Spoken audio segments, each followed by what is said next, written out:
some section to finally curl, smoothen the hair. Take the sides, create a puff. Take a rubber band, put it.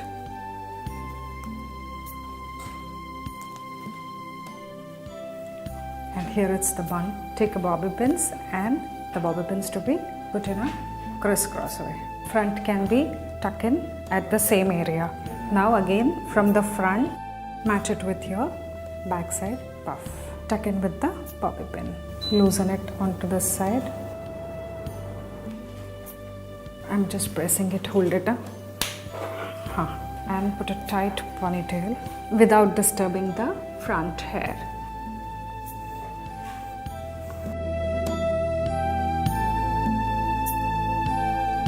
Put a plaits.